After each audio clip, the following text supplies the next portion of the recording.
está começando o primeiro ciclo de lives, onde nós vamos debater alguns filmes e trazer aqui para vocês algumas teorias acerca da narrativa dos filmes, das alegorias. Fala, Márcia, fala, Diogo. E o primeiro filme nós fizemos por votação aqui com vocês. O primeiro filme, que é o de hoje, será A Casa, da Netflix. Foi lançado agora recentemente e está no top 10 dos filmes mais assistidos da Netflix Brasil. E aproveitar aqui. O que dizer sobre esse filme? Eu tinha. Vai falar de qual filme? Espero que não seja o Poço. Não, não é o Poço, não, Renan. O Poço tu ficou lá. É A Casa. Ficaram traumatizado com o Poço, foi? Foi. Mas o que é A Casa, se não o Poço fora do Poço? Não é verdade? Pois é, né? Pois é. É o que a gente vai trazer, né?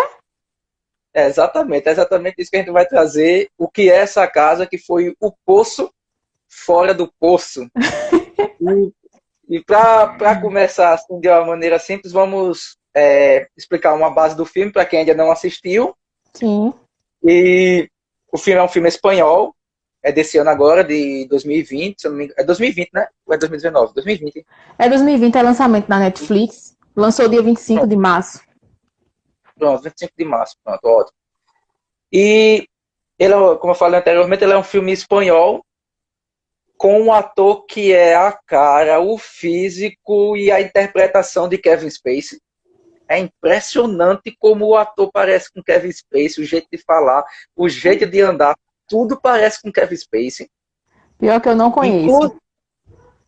Depois eu vou te passar no privado algumas coisas aí de Kevin Spacey para você ver o top que esse cara é. Sai, ó, o teu áudio tá falhando, então eu acho que tu sai da live e entra novamente, porque às vezes quando tá assim, só a pessoa saindo e voltando pra live que corrige o defeito, tá certo? Ok. E alguém tá com áudio aí com defeito, gente?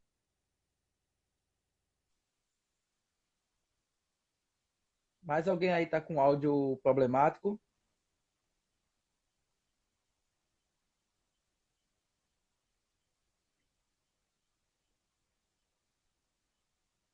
Bom, voltando a falar do... Essa é só pra ela, né? Tá certo. Olha, voltando para falar sobre o Kevin Spacey, o filme, assim, para quem é fã de cinema, assim que nem eu, que sou colecionador de filmes, sou cinéfilo e tal, sempre que posso estou estudando alguma coisa sobre artes audiovisuais. O filme ele tem muita coisa, para quem Ai, já meu Deus. assistiu. Opa! Oh! Vou digitar uma coisa aqui. O filme tem muita coisa sobre. Ele pega muito de filmes como Beleza Americana, que tem o Kevin Spacey como um dos protagonistas, o Seven, Sete Pecados Capitais. Ele também tem um pouco do Ritmo de Fuga. Deixa eu tentar lembrar qual mais, meu Deus do céu. Tem mais, depois eu vou lembrando e eu vou trazendo aqui para vocês. O ator tem o mesmo nível de atuação do Kevin Spacey. Foi uma coisa que eu achei impressionante, porque esse ator deveria estar em Hollywood ganhando muito dinheiro. E o que o filme trata? Trata de uma pessoa aparentemente que era de sucesso. E aí, Letícia, uma pessoa que era aparentemente de sucesso, então o cara perde o emprego dele. E quando ele perde o emprego dele, isso já acontece no primeiro ato do filme, ele perde o emprego e quando ele perde esse emprego, ele vai em busca de novos empregos e de tentar manter a ordem econômica da qual ele e a família dele estavam acostumados a viver. E aí é uma jornada, esse filme é uma jornada que traz os apegos do sujeito, as faltas, e como ele liga esses afetos às suas perdas e às suas faltas. Dito isso, agora eu passo a palavra para a Alana, para ela poder introduzir o começo do nosso debate. Pessoal, boa noite. E aí, se não estiver nada ok com o meu áudio, né? Porque eu entrei e não falei, mas aí se tiver ok, né? Se não tiver, vocês falem, tá? Olha só, o filme, como o José falou, né, ele retrata a história de um cara que ele perdeu o emprego, né, mas aí vai em busca de outras oportunidades, né, é um publicitário, Referência, né, até. pois é, né, trabalhou na BMW, né, ele traz isso no filme, né, e aí é interessante porque se a gente fala de publicitário, a gente fala de uma pessoa que se importa com imagem, né? Uma Isso. pessoa que se importa com status, né? Se importa com o melhor, né? Da questão visual, para que todo mundo tenha esse interesse, né? Essa questão de chamar a atenção, enfim. E aí a gente percebe que o filme já começa com uma certa frustração do personagem, né? E aí até uma certa humilhação, querendo ou não, né? Na busca dele por Aham. emprego, né?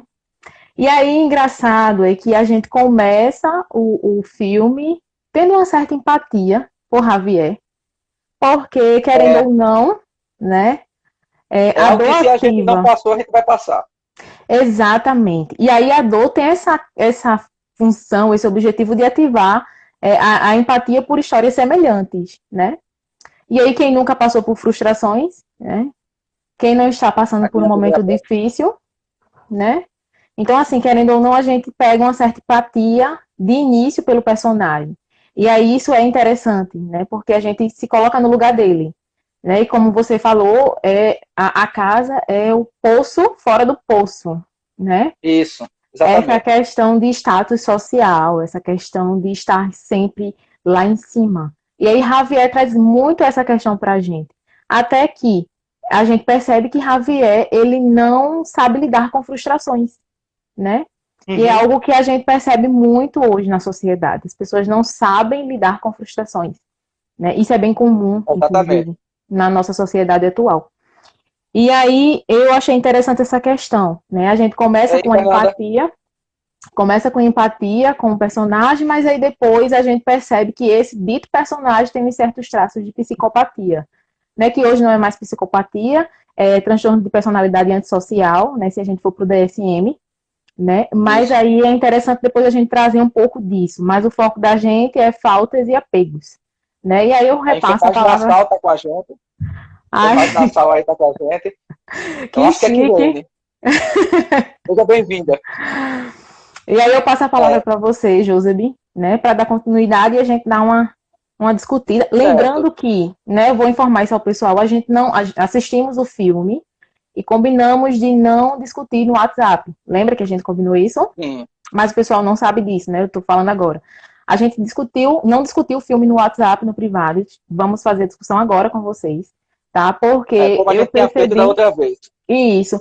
E aí eu percebi que da outra vez a gente discutiu o poço antes, né? Mas aí Aham. muitas coisas que a gente discutiu no WhatsApp a gente não trouxe para a live, justamente por questão de esquecimento mesmo, deixou passar, né? E aí eu achei É, interessante e combinei com o Joseph para a gente discutir hoje com vocês, né? pronto. Pode falar, Joseph.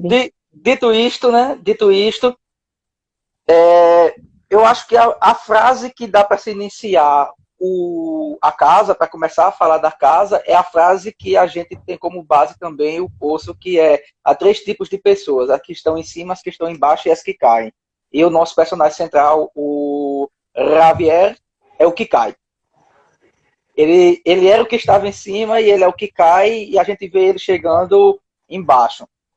E como eu lancei acho que 1 ou 2 semanas atrás, eu fiz um podcast com um amigo meu. Inclusive, você está me devendo um podcast, viu? Tô. Eu, eu fiz um podcast com um amigo meu para a gente falar sobre isso. Até onde o sujeito é capaz de chegar para ele conseguir alçar voos sociais e econômicos. E eu lembrei muito disso enquanto eu estava assistindo o filme. E nesse primeiro ato do filme, como você bem trouxe, a gente começa a ter uma empatia em relação a esse sujeito que sofre, a esse sujeito que está desempregado, a esse sujeito que tem uma família para alimentar, que Sim. tem um padrão de vida que ele quer sustentar naquela família. E quando surge esse desemprego, a gente vê que aí ele conhece quem é realmente essa família, Lourdinha lá, e a gente vê aí que ele descobre que o filho sofria bullying porque era gordo, e ele nunca soube disso, porque ele não era um pai presente, ele só vivia o trabalho dele. A gente pega aí a esposa tendo que trabalhar, inclusive até ressaltado mais na frente do filme que ele reclama sobre o cheiro dela de alvejante. Uhum. Então, assim, toda. E aí, Ju, e aí, Gabi, a gente vê que todo esse contexto ele muda drasticamente da noite para o dia. A gente vê uma coisa que nós vivemos hoje no nosso social, que é a questão do desemprego, né? Uma questão que está acontecendo muito hoje, mas que nem todas as pessoas sabem lidar com a situação de desemprego, com essa frustração, né? Como você bem trouxe aqui para a gente. E para mergulhar mais nisso, é importante a gente citar duas coisas, né? Que no título da nossa live, lá tá sobre, a gente fala sobre as faltas, né? E sobre os afetos, né, do sujeito. Então, a falta, eu acho que ela por si só é autoexplicativa. Falta é tudo aquilo que nós não temos, que nós desejamos ou que nós perdemos. Sim. E o afeto, dentro da nossa visão psicológica, o afeto ele vai além do afeto homem e mulher daquele relacionamento amoroso. O afeto vai toda e qualquer ligação que você tenha com algo. Qualquer coisa que você se ligue a algo, isso é um afeto que está sendo gerado. Se eu me importo com uma casa, como acontece ali no filme, o título do filme é esse, então eu tenho um afeto para com esta casa. E aí, antes de passar a palavra para você, eu vou trazer o seguinte, que na psicanálise, a casa, às vezes a casa, o quarto, muitas vezes ela é interpretada pelo sujeito de forma inconsciente como o útero materno, que era o único lugar que lhe trazia segurança e que lhe trazia conforto.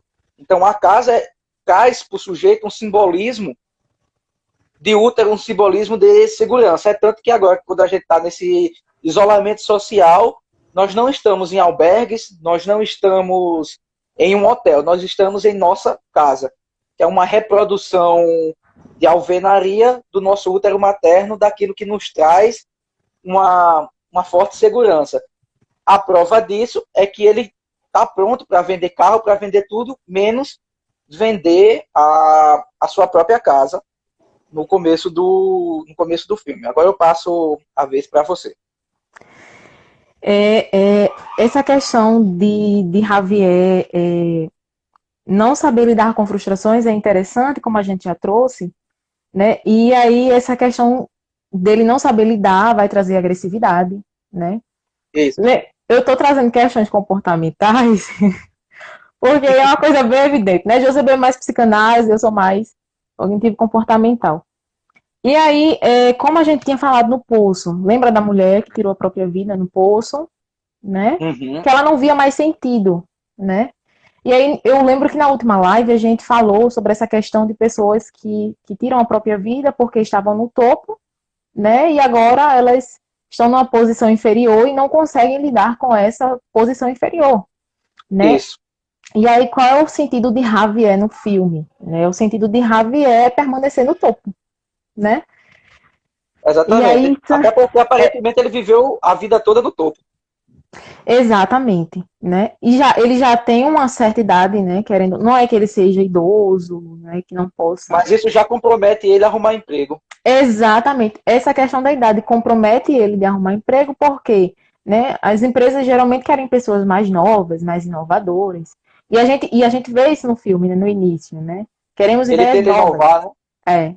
Queremos ideias novas. Você não trouxe uma ideia nova, né? Você trouxe uma garrafa de champanhe, um gorro, né? Para simbolizar um comercial de Feliz Natal, por exemplo, né? Que foi o que ele levou. Isso. E aí é interessante. Dele. Exatamente. E aí a gente percebe que Javier ele também ele é muito exigente, né? Javier ele é exigente, né? Ele é exigente com ele mesmo, ele é exigente com o filho, né? Em um certo momento, como você citou, o filho dele ele sofria bullying na escola. E é interessante porque o filme ele traz questões de status social, ambição, frustração, obsessão, drogas, obesidade, bullying, conflito familiar, pedofilia, vida perfeita, pedofilia, merecimento, né? E traz também a mais comum, né? A psicopatia, que agora mudou o termo, né? E aí são assuntos interessantes, né? E ele traz outra coisa também, que é a questão do invejoso. Ele traz a Sim, inveja. Mas a inveja, exatamente. eu assistindo o filme, eu lembrei bastante da teoria de Melanie Klein acerca da inveja e do sujeito invejoso e como a inveja pode motivar o sujeito a seus atos. Também eu me lembrei bastante disso nesse filme. Ele remete muito à questão de que, porque a Melanie Klein, ela vai trazer de que o sujeito invejoso é aquele sujeito que deseja o que o outro tem, mas ele deseja porque ele sente como se o outro tivesse tirado aquilo dele.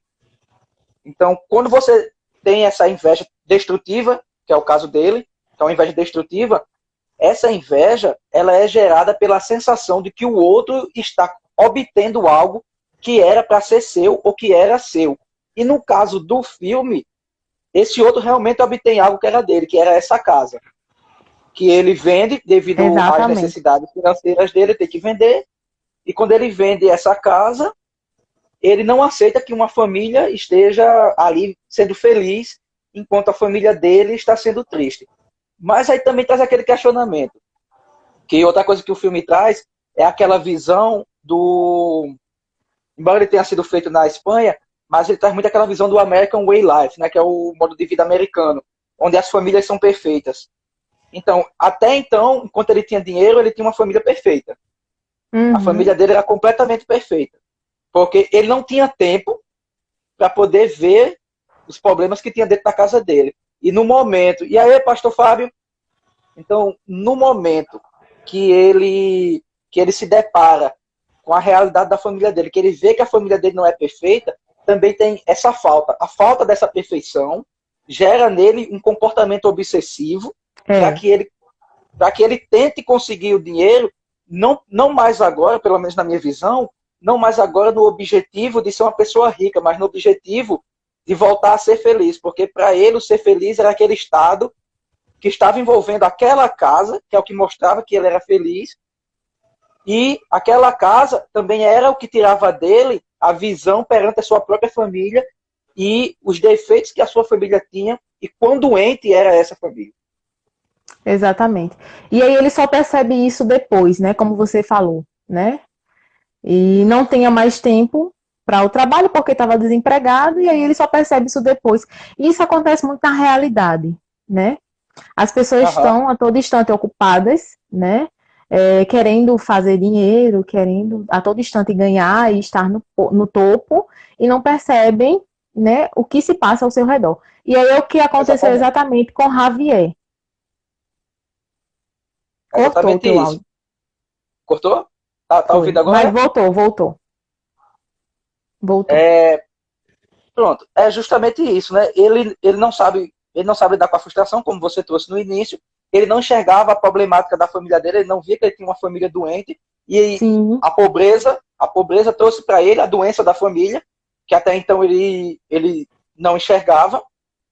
E a perda da casa foi como se fosse a perda da vida dele, aquela questão do sentido.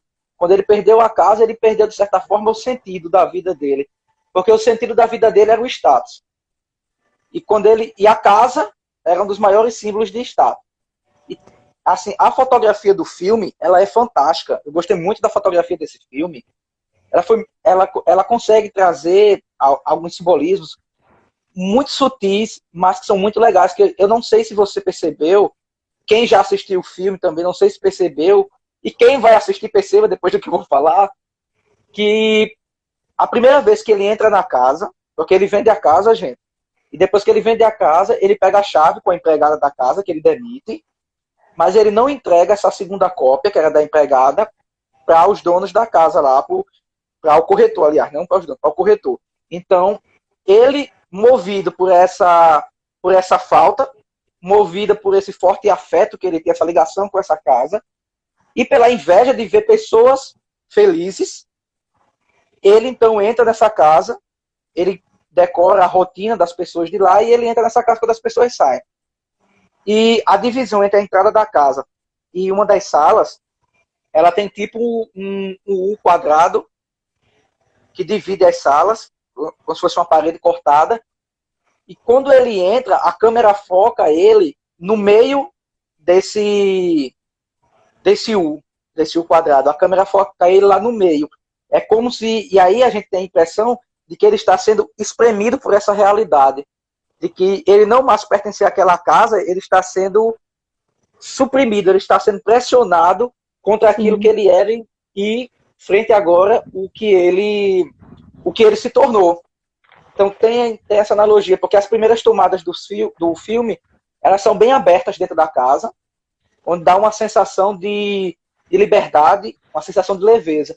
E quando ele começa a visitar a casa, as tomadas são um pouco mais fechadas, a não ser quando mostra quando o filme quer mostrar que ele está um pouco mais feliz naquele ambiente que não é mais dele, aí as tomadas são um pouco mais abertas. Então a gente também tem essa questão da fotografia do filme, desse jogo de câmera, que também ajuda a gente a ver a angústia que esse sujeito está passando por ele perder aquilo que para ele era o seu maior trunfo de vitória na vida. Exatamente. E aí, Marga, que é a esposa de Javier, ela é bem realista, né? Uhum. E ela traz para Javier essa questão da venda da casa, né? Eu estou puxando um pouquinho antes, né? Ela traz essa questão da venda da casa e a gente percebe que ela é realista e ela é incisiva, né? Ela é bem decidida, inclusive questões da escola, né? Do filho deles, Dani, que eu acredito que o nome seja Daniel, né? É, Daniel. Daniel, o filho, né? Questões da escola ela resolveu, né? Até porque Javier estava ocupado demais tentando continuar no topo, tentando buscar esse sentido, né? Esse sentido de vida em ganhar dinheiro, né? E aí fracassar jamais, né? Para Javier ele não podia fracassar, né? E aí o fracasso trouxe agressividade, trouxe obsessão, que é algo que a gente nota muito no filme, né? E limites Javier não tem, né? A gente percebe isso, Não. né? Não nem tem. Nem é município. Exatamente. E aí a questão de querer ver, querendo ou não, né? Querer ver desfaz essa fantasia, esse sonho, né? Essa vida de sonho. Então, Javier ele não quis ver, né? Ele não quis enxergar que estava realmente numa situação complicada, que agora ele estava em outro nível social, né? Não tinha mais aquele status, ele não aceitou. E aí começaram as distorções cognitivas, né? Lembrando que Javier ele tem a cognição perfeita, tá? Sim. Ele muito inteligente, inclusive, né? Muito inteligente. Bastante. Exatamente. Mas ele tem essas certas distorções. E aí, quando a gente tem distorções, né, que é, digamos que um desequilíbrio mental no que a gente pensa em relação à realidade, né, isso afeta no nosso comportamento. Isso afeta na forma como agimos no real, né, aqui e no agora. Uhum. Então, foi exatamente isso que aconteceu com Javier. E aí é interessante essa questão que você trouxe da ideia de ele estar sendo suprimido, né? De ele estar sendo esmagado agora pelaquela realidade. Eu não tinha percebido isso, tá? Mas aí foi bom você trazer. E achei super interessante. Inclusive, na casa nova dele, todas as tomadas de câmera na casa nova dele são extremamente claustrofóbicas. Pode ver, é sempre apertado as tomadas na nova casa dele, para passar justamente essa sensação dele estar sendo oprimido, dele estar sendo esmagado pela atual realidade dele. Alguém postou alguma coisa aqui? Foi a Lúcia. Porque Javier não gostava da palavra desculpa. Tem... Ai, cadê? Mas peraí, a gente vai achar, viu, Lu? Peraí. É que a gente é novato nisso aqui, viu? Tem alguma explicação porque ele não gostava da palavra desculpa. Para pessoas muito egocêntricas, o pedido de desculpa é um sinal de fraqueza. Exatamente. Então, você pedir desculpas é você demonstrar que você é fraco, que você está abaixo daquele sujeito ao qual você está pedindo desculpas. Então, o não gostar do pedido de desculpas tem essa interligação que a gente pode fazer. Inclusive porque ele era uma pessoa que, por ele ter passado uma boa parte da vida dele no topo, com certeza ele não era uma pessoa de pedir desculpas. Ele era uma pessoa de ouvir desculpas. Outra coisa interessante que voltado para essa questão de desculpa, e foi até bom vocês terem trazido isso, né?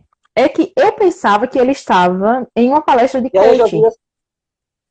Eu também pensei que era uma palestra de coaching. Mas não era, ele estava em aula. Agora, enfim, né? E aí a aula faz muito essa Aparentemente, questão de sem pedir permissão, sem pedir desculpas, né? é, Tu ia aparentemente falar? ele estava se atualizando na profissão, né? Dá a entender que ele está se atualizando na Exatamente. profissão. Porque nas tentativas de emprego dele, sempre eles dizem que quer alguém que inove, que tenha novas visões e tal, e que a forma dele de trabalhar ainda era antiga. Então ele vai para o curso, pelo menos o que dá para entender no filme é que ele está querendo se aperfeiçoar, se atualizar na profissão. Exatamente. E essa questão de sem pedir permissão e sem pedir desculpa, né, me lembra muito uma questão de pensamento funcional mascarado de Javier, né? É Hum, muito coach, é muito eu posso, eu vou é, fazer, né? eu Sem se sou o meu importar remédio. com a realidade. É, exatamente. Sem se importar com a realidade. Então, assim, o que Javier fez foi realmente internalizar isso, sem permissão, sem desculpa, né? Eu posso, eu Isso. vou, eu faço, né? E aí foi justamente o que aconteceu. Ele não conseguiu diferenciar, né, essa questão internalizada com a realidade dele, né? E aí veio toda aquela Ele, obsessão, toda ele, aquela vivia, coisa. ele começou a viver uma fantasia, né? Ele começou a viver uma Isso. fantasia, na verdade, né? É como eu vou pegar um pouco eu vou pegar emprestado contigo um pouco da cognitiva comportamental para usar um termo aqui, né?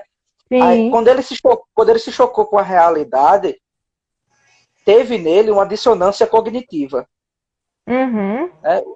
Ou seja, os pensamentos dele entraram em conflito com o que ele estava Sim. vivendo e com o que ele ia viver. Isso aí a Sim. gente chama de uma dissonância cognitiva, que é quando os pensamentos não condizem com tal. E foi o que aconteceu com ele. Os pensamentos dele não estavam mais condizendo com a realidade agora que ele tinha que viver, né? Houve essa dissonância. E daí eu volto para a minha psicanálise e ele teve que fantasiar. Ele teve que fantasiar para conseguir suportar, como eu falei na live de ontem.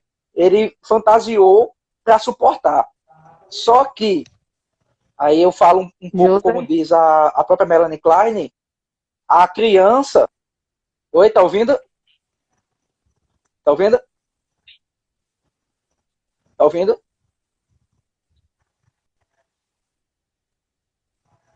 Oi? E aí, Gabriel? José. Tô ouvindo. Voltou, voltou, voltou. Vocês estão, botou? Pronto. Vocês estão ouvindo Lana, gente? Boa noite, Gabriel. Chegou, Gabriel. Bom, e Gabriel sempre chega depois que eu toque algum assunto de cognitiva De comportamental. Ele chega, é TCC. impressionante. Eu Exatamente. falei em TCC, você não parece, é impressionante. E como eu estava dizendo, né, ele vai viver essa fantasia para ele suportar essa nova realidade que lhe causa angústia e que lhe causa dor. E Melanie Klein vai trazer que a diferença entre a criança e o adulto é que a criança, em seu momento de angústia, a criança ela fantasia, mas ela fantasia com a noção de que aquilo é uma fantasia e ela consegue transitar entre a fantasia infantil e a realidade. Ela consegue fazer essa transição, a criança. É tanto que vamos supor, se se a criança pede algo para a mãe, eu quero sair, eu quero sair. Aí a mãe e o pai dizem que essa criança não vai sair. Mas essa criança deseja muito sair. Essa criança vai chorar, que é a primeira atitude das crianças, né? Vai chorar, mas o pai e a mãe não vai sair e pronto. Então, automaticamente, essa criança vai lá, pega seus brinquedos e ela vai fantasiar saindo e vai brincar com Sim. seus brinquedos, né? E fantasiar esse passeio. Porém, toda essa fantasia que a criança vai fazer é com o pé na realidade e ela consegue voltar para essa José. realidade. Oi? E ela vai conseguir voltar para essa realidade. Já o, já o adulto, para ele é muito difícil ele correlacionar, ele fazer esse ato de transição, porque ele agora já está limitado à própria realidade de si e também aquela coisa de que esse fantasiar é algo exclusivo para crianças. A criança que pode se permitir fantasiar sem ser ignorada. Então, muitas vezes, o adulto, quando ele tramita entre essa fantasia e o real, ele termina misturando os dois. E aí a gente entra para as manifestações psicóticas do sujeito. que é ele estar inserido dentro de sua própria fantasia e colocá-la como um pilar na sua realidade. Agora pode dar a palavra a você. Não, pode continuar, José. Eu estou aqui só lembrando de algumas coisas que eu anotei aqui. Certo. Então, continuando com isso daí, Sim. ele vai se deparar com essa realidade que para ele é extremamente angustiante. Ele vai tentar ser de novo essa criança, aí eu coloco entre aspas, por quê? Porque ele vai estar no meio de jovens tentando se atualizar. Né? Ele está lá tentando se atualizar na profissão, mas ele está entrando ali no meio de jovens para tentar se atualizar. Ou seja, ele está regredindo para tentar se situar naquele ambiente que para ele é novo e que outrora foi um ambiente corriqueiro para ele, mas que o ambiente mudou, ele não se atualizou. A gente pode talvez fazer uma leitura como essa, de que ele não se atualizou e terminou perdendo seu emprego, já que em todos os lugares, Belinha, já que em todos os lugares que ele vai, esse emprego dele é sempre negado por falta de criatividade, então a gente pode pensar que foi uma não atualização. Às vezes até uma resistência pelo que é novo, né? E esse sujeito aí, ele embarca nessa fantasia, que é reforçada, aí eu volto de novo para a cognitiva comportamental, né? Ele recebe esse reforço do curso. Sim. Esse não pedir desculpas, não pedir permissão, é um reforço que ele recebe mediante a fantasia que ele já está tentando elaborar, que é de estar naquela casa, de conviver naquela casa, quando os atuais donos não estão na casa. Então, penso eu que a gente pode fazer uma seguinte leitura desse momento. Né? A família dele, quando estava naquela casa, era feliz. Ele, quando olha de fora, quando ele olha pelo aquele vidro, que aí a gente pode ter também como se fosse um espelho, quando ele olha por esse espelho, ele vê também essa família feliz. Então, talvez ele, no meio da sua fantasia, tenha feito uma conexão de que o que levava a felicidade era aquele ambiente.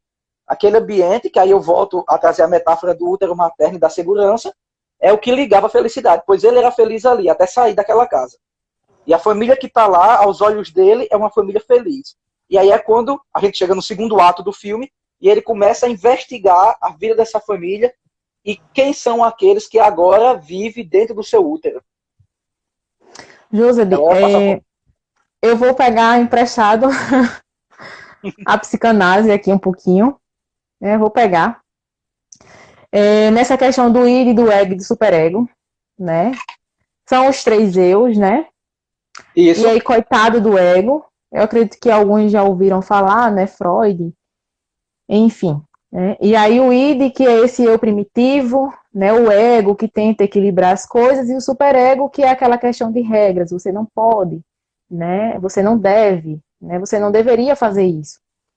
E aí o ego fica nesse meio, né? E aí, muitas vezes... negociando. Né?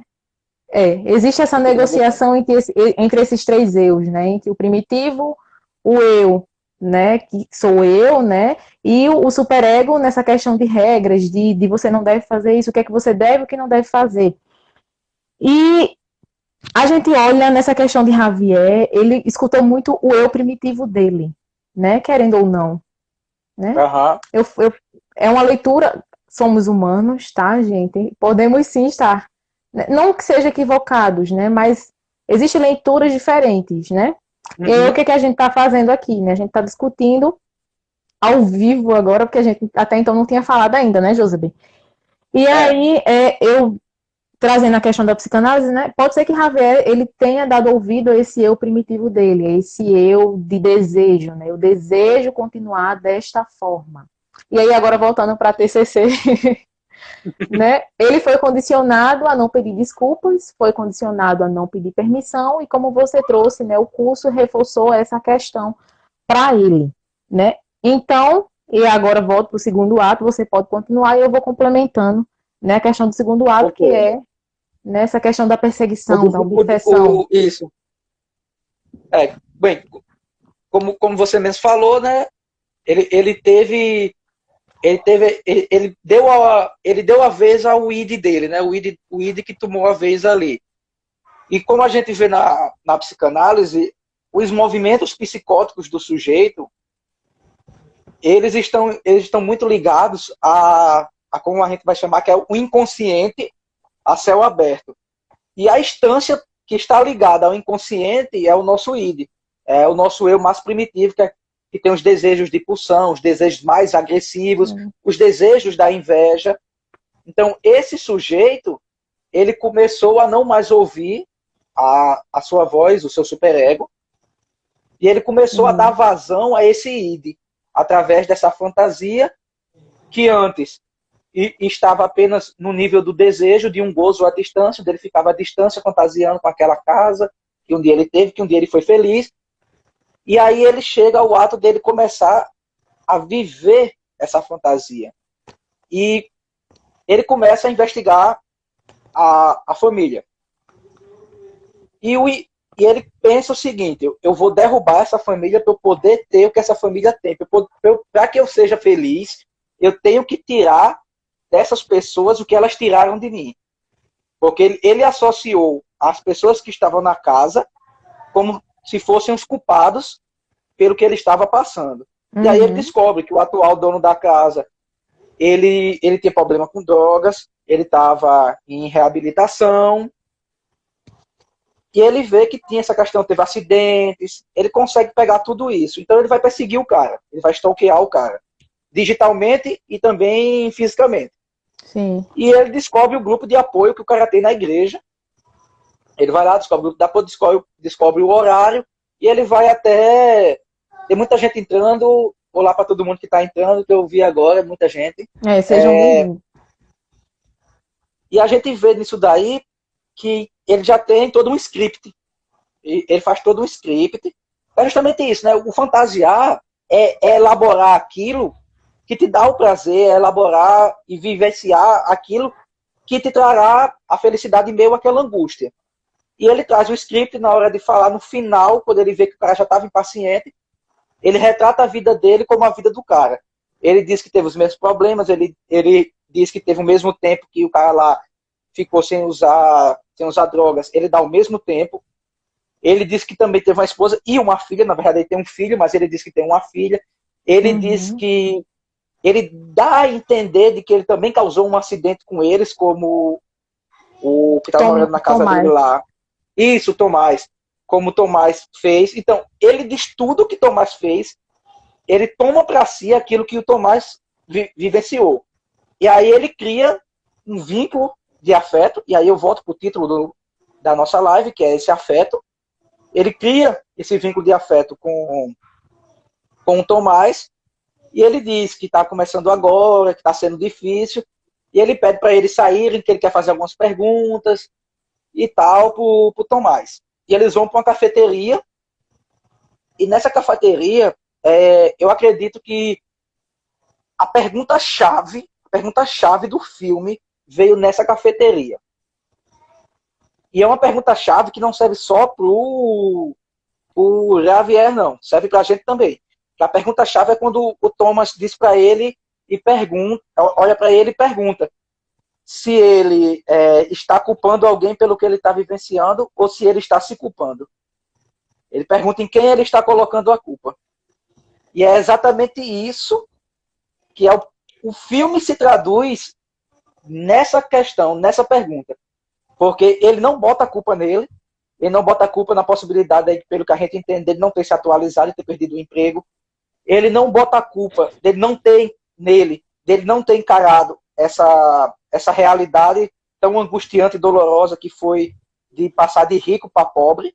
Ele não bota a culpa nele nisso. Ele vê a mulher dele trabalhando como faxineira. Ele também não bota a culpa nele nisso.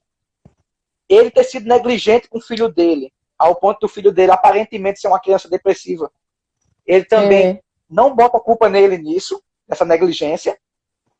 Ele bota a culpa na família que agora vive na sua casa. Então, eu acho que a pergunta central do filme é essa: em quem você está botando a culpa dos problemas que você vem vivendo? Isso serve para o filme, isso serve para a gente. Exatamente. Quem é o seu bode expiatório, né? E aí Exatamente. É muito comum, né? Eu digo porque eu já fiz terapia, né? E é muito comum a gente colocar a culpa no outro, né? É, A gente se vitimizar, né? Não porque fulano fez isso e cicrano fez aquilo, mas aí qual é o seu papel dentro dessa situação, isso, né? exatamente. Não, Ah, entrou uma ex-aluna minha, Maria Alice. eu não me sinto valorizado no meu trabalho, mas qual é a sua culpa nisso, né? Então a gente tem que, Até onde você é culpado, né? exatamente. Então a gente tem que parar para refletir sobre quais são, né, os nossos bodes expiatórios, né? E a gente tem que parar para observar também essa questão da autossabotagem, né? Que é muito comum, né? Essa questão da autossabotagem. Então, Outro abraço, assim, pastor. eu vejo Tomás como uma pessoa ingênua, né? E aí eu trago aquela frase novamente do início que eu trouxe, né? A dor ativa a empatia por histórias semelhantes. E aí Foi o que o Javier, Javier fez. exatamente, né? É muito bom a gente pregar empatia. É muito bom a gente pregar que a gente deve se colocar no lugar do outro. Mas nem sempre a Isso. gente se coloca no lugar do outro, né? Muitas vezes a gente só se coloca no lugar do outro quando passou por algo semelhante. Então é o que acontece no filme. O filme também traz essa questão para a gente refletir um pouco, acredito eu, né? Aham. Porque talvez se ele tivesse contado uma história diferente, né? Tomás não teria prestado atenção, Isso, né? exatamente. É aquela coisa, eu E já ele, passei por ele isso. consegue até entrar na casa oficialmente por causa disso. Exatamente. Eu já passei por isso. Então eu entendo a dor que ele está passando, né? Uhum. Então é bom a gente refletir sobre essa questão, né? Os nossos bodes expiatórios, né? Em quem colocamos culpa, Isso. né? E na questão da empatia, né? A empatia sem acontecimentos semelhantes, né? É bom a gente Exatamente. refletir sobre isso. Pode E falar, Jovem. aí, já aproveitando essa sua fala, dessa questão da empatia, né, que ele usou a empatia como uma arma. A empatia para ele Uhum, foi uma arma, né? E a gente vê aí que ele tenta, o Javier, ele tenta ter um pouco de empatia com o sujeito quando ele bate o carro, que ele finge a tentativa de suicídio, porque quando ele diz que o cara tem tudo, que o cara é famoso, é vice-presidente da segunda maior companhia de de alguma coisa que agora eu não carros. lembro, de carros, né? Pronto. Da Foi. segunda maior companhia de carros da Espanha, né? Ele traz isso Uhum. pro cara ali. E aí o cara diz assim, eu só sou o genro do dono. Sim, Né? Quer dizer, eu só sou o genro, por mais que eu faça, eu só sou o genro do dono. Então aí você vê que do outro lado também tem uma pessoa que está sofrendo. E que talvez esse uso de exatamente. drogas do Tomás, essa adicção que o Tomás tinha em relação às drogas, essa adicção, possa ser proveniente de, por melhor que ele fosse em seu trabalho, por melhor que ele conseguisse gerir aquela empresa, ele não passava do genro do dono. E isso Uhum. limitava ele. Isso limitava a existência dele. Aí a gente vai um pouco para o nosso querido professor Flávio, né, para as fenomenológicas existenciais. Isso Sim, limitava ele como sujeito, isso limitava as possibilidades dele frente ao que ele tinha. Porque por mais que para esses outros de fora, como o Javier, a vida dele fosse perfeita, ele fosse um exemplo de sucesso, para ele não era nada disso, porque ele não lutou para conseguir. Ele apenas casou com a filha do dono. E o dono, o seu marido da filha, entregou a ele esse cargo e ele até diz, né, que eu sou sustentado pelo meu sogro. E a sim, gente vê que nesse momento o Javier, ele meio que tem uma empatiazinha ali. Você vê que ele tem um choque, como quem diz assim, caramba, é, né? Ele não fez nada, assim. Talvez ele saiba o que eu estou sentindo, mas o desejo dele de conseguir tudo aquilo que ele tinha de volta, de estar naquele status alto, era tão grande que ele pulou isso e ele foi em frente e passou por cima do cara. E aí, Jeff, agora eu peço que você faça alguma colocação aí, que eu vi que você está olhando aí, anotando, eu não sei. Então acho que vai sair alguma coisa boa daí. não, é que eu tô muito encafifada com os comportamentos de Javier, né? E aí, ao mesmo tempo, eu fico pensando assim, será que foi momentâneo? Será que Javier ele já era assim? Né? Porque, querendo ou não, Javier, ele traz pra gente traços de psicopatia, né? Como eu falei. Uhum. Né? Que, como eu falei, agora não é mais psicopatia, mas vamos trazer esse termo aqui porque é o mais.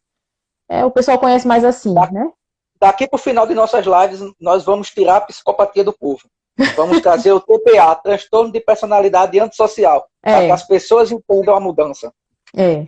Né? Antes conhecido como sociopatia, agora psicopatia e agora o que José Isso. acabou de falar, né? E aí é interessante porque Javier é mentiroso.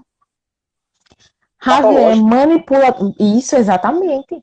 Javier é manipulador, né? Ele usa violência, né? Com ele mesmo, porque foi um ato de violência com ele mesmo, a questão dele bater o carro de propósito, né? Além de toda a Isso. manipulação que tinha por trás dessa batida, desse acidente com o carro, né? E aí Javier traz também crimes, né? E ele traz Uhum. também uma pessoa que, claro, se fosse na vida, ele é um ator, a gente sabe que ele é um ator, ele está atuando, mas ele atua dentro da atuação, né? Ai, Ele, perfeito. Ele atua perfeito 2 vezes. Esse no ator. ele é ator 2 vezes, né? É ator fazendo a história de Javier, né? A história normal de Javier, que é um publicitário, e é ator novamente, né? Trazendo essa questão de vítima, esse homem divorciado, que perdeu tudo, né? E aí é muito de traço de psicopatia essa questão do vitimismo, né? Essa questão Dessa de, manipulação, eu né? sou coitadinho, exatamente. Né? E aí foram coisas que eu percebi, né? Mas não querendo resumir o personagem a isso, mas eu fiquei encuquetada porque ele traz realmente muitos traços, são traços muito fortes, né? Eu postei essa semana, né, que ia ter a live, e aí uma pessoa respondeu assim, nossa, eu fiquei impressionada com esse filme, e em muitos momentos as minhas expressões eram, digamos que de nojo, a pessoa quis dizer que estava enojada pelos atos de Uhum. Javier. Né? E realmente, né, pessoas, digamos que com o seu estado mental normal, né, não vai, claro, não vai gostar de ver cenas desse tipo, né? Não vai, digamos que, achar bom ele matar uma pessoa, por exemplo, né? Não vai achar, um exemplo, que ele envenenou o cachorro do vizinho. Lembra dessa cena? Ele jogou uma bola, acho que era de carne, que estava cheia de veneno dentro. E aí quem Isso. tem cachorro, com certeza, ficou de coração partidíssimo, né? Porque toda vez que ele chegava, o cachorro avisava que ele estava invadindo a casa. Exatamente. Toda vez que ele chegava, o Ele cachorro puniu. latia. Ele puniu aquele que estava confrontando. O cachorro ali para ele era uma figura simbólica, era manifestado inconscientemente como uma figura simbólica desse grande outro, como vai falar Lacan, desse grande outro que nos olha, que nos espia e que nos julga, que nos condena. Na Sim, religião, Deus. Na sociedade, a própria justiça em si, que é esse grande outro que vai nos olhar, nos observar e nos julgar. E esse cachorro, ele fazia isso. Esse cachorro confrontava ele com essa realidade. Esse cachorro tirava ele da fantasia. E ele chegava na fantasia de que ele estava voltando para casa. Mas no momento que o cachorro latia, o cachorro dizia, olha, essa não é a tua casa. Foi, mas não é mais. Você está agora invadindo o espaço de outro. Então ele não suporta esse ser que está mostrando para ele o quão podre ele é. Então, por ele não exatamente. suportar, ele tira a vida desse juiz que está ali a todo instante julgando ele perante a sociedade. Exatamente. E aí, como Maria colocou, né, sangue frio demais. E realmente é outro traço de psicopatia, né, de transtorno Uhum. antissocial. É outro traço que é muito marcante em Javier, porque Javier ele não sente remorso, Não, né? não, Ele ele não não sente. sente. Ele matou o cachorro, ele não sentiu remorso ao matar o cachorro. Ele ficou admirando pela janela. Pois é, né? Ele não sente remorso. Ele não sente remorso, né? E a gente vem para a questão do jardineiro, que o jardineiro descobriu, meio que descobriu que ele estava visitando a antiga casa, ficou encuquetado. Aí tem, aí tem um ponto que quando você terminar de falar, eu vou colocar. Então, mas Sim. pode continuar, pode continuar. E aí o jardineiro, né, ficou encuquetado. O que é que o antigo dono está fazendo aqui, né? E Uhum. aí ficou encuquetado e descobriu que ele estava espionando a vida dos atuais moradores da antiga casa dele. Né? E aí o que é que Exato. acontece? Né? Esse jardineiro é pedófilo. Né? Cara, essa coisa aí foi assim, de explodir a cabeça do cara, eu não esperava. Eu não esperava. Eu também não esperava. Eu não vou dizer assim, eu esperava. Assim, eu achei estranho o olhar dele pra menina. Não vou Sim, mentir. eu também É achei. porque a gente começa a observar os comportamentos, né? Eu achei estranho, mas também não, né? Pode ser que eu esteja enganada, ele pode ser que seja coisa da minha cabeça, ele não olhou assim pra É, menina, né? Não tem nada aí. Mas deixa que o cara era pedófilo. E aí ele isso. descobre que ele tá entrando no apartamento desse pessoal que tá morando na casa dele, meus novos moradores. E aí pronto, o que é que eu vou fazer? Vou chantagear ele, né? Sou pedófilo, eu quero sentir, né, o cheiro da calcinha da filha dos novos moradores. E aí ele começa a chantagear Javier, né? Se você não fizer, olha, você vai ter que me encontrar em tal lugar e tal hora. Vamos conversar. Chega lá e ele descobre que ele tem descoberto, né, o grande É, plano dele, querendo ou não, né? E aí ele começa a ser isso. chantageado, ele cede a chantagem, né? Ele pega a É a bolsa, o calcinha da cara. menina. Exatamente. E o jardineiro diz, né? Lembrando, gente, que pedofilia não é Uma crime. calcinha suja. Foi. Uma calcinha suja. Lembrando, pode ser que alguém esteja na live e não saiba, pedofilia não é crime. Né? O que é crime é o ato do estupro. Né? É o estupro, é a violação do direito da criança. Claro que essa criança já está tendo o direito violado, né? Está tendo. É o ato sexual. Exatamente, mas é o ato sexual que é crime. A pedofilia, ela é uma doença, tá? Então, assim, voltando, né? E aí, Javier sai dessa chantagem. E o jardineiro diz: coloque dentro dessa bolsa. Eu quero uma calcinha suja, dos que estiver no cesto de roupa, e coloque dentro dessa bolsa que é para conservar o cheiro, né? E ele até E aí, pergunta se é da mulher, né? O Javier pergunta, né? exatamente. Se pegou. Nem ele Aí ele diz esperava não. Aí ele diz não. Da menina. da menina. E aí nem ele esperava, né? Que fosse a Nem o calcinha da futuro menina. esperava. Foi pra ele. Por assim, nem o futuro esperava. E aí é interessante porque não é que seja interessante o ato, né? É interessante que Javier ele não mede esforços para conseguir Pra isso, conseguir o que ele quer. né? E ele não se coloca no lugar da família, né? Eu sei que ele tem um filho, né? Mas poderia ser uma filha. E aí ele não se coloca Sim. no lugar, né, dessa família, né? Porque acredito eu que se ele tivesse uma filha, mas poderia ser que tivesse, ele pensaria, não vou fazer isso, porque poderia ser que alguém fizesse com a minha filha, né? Mas aí Uhum. ele não pensa isso. E aí, como eu disse, né? Para Javier não tem limites. Né? Ele não tem limites. Ele não tem remorso. Né? E aí ele vai e consegue pegar essa calcinha e dar essa calcinha para o jardineiro. Mas aí depois vem outra chantagem, muito maior, que é de colocar uma câmera no quarto da menina, né? Isso. E é interessante porque o jardineiro justifica que ele não é pedófilo. Ele gosta apenas de observar e cheirar. É que ele diz que ele não Exatamente. vai pro ato, né? Ele não, É. eu não vou pro ato. Eu só gosto de observar, só gosto de cheirar uma calcinha. Ele ainda tenta se justificar Uhum. do ato dele, né? Mas Exatamente. o ponto, esse ponto foi um ponto muito chave no filme para mim, porque quando ele pede para colocar a câmera no quarto da menina, Sim, deixa eu ver aqui, mas ele se sente incomodado. Vocês perceberam? sim. A gente chega O lá. resto, ai meu Deus, perceberam, mas não ligou e fez assim. Aí é justamente isso que a Maria de Luz colocou aqui que eu vou completar agora. Na segunda exigência do sujeito, ele pune esse sujeito da mesma forma que ele puniu o cachorro. Sim, Né? Ele faz o cara pegar fogo. Ele sabota o soprador de folhas e o cara vira o tocha humana lá e pega fogo.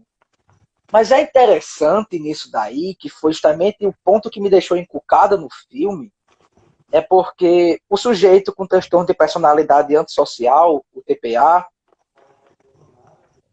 na visão psicanalítica, o sujeito de uma estrutura perversa, uhum.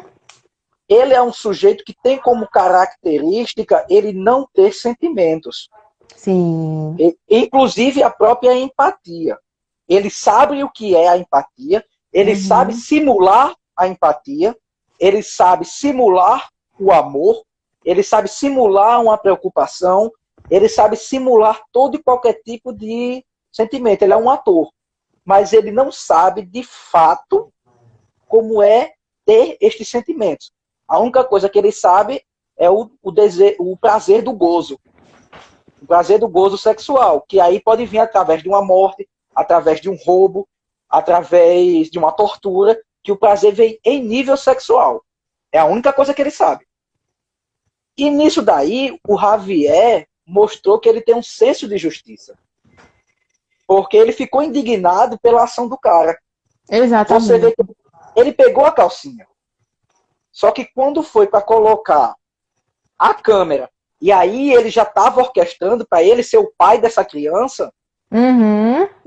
né? Ele já estava orquestrando isso para ele ser o pai da criança, então isso afetou ele. No momento que isso afetou ele, eu talvez não coloque ele mais numa estrutura perversa, numa estrutura no tipo transtorno de personalidade antissocial. Sim. Talvez eu coloque ele aí no patamar de um sujeito delirante, de um surto psicótico. Uhum. Porque ele demonstrou essa empatia.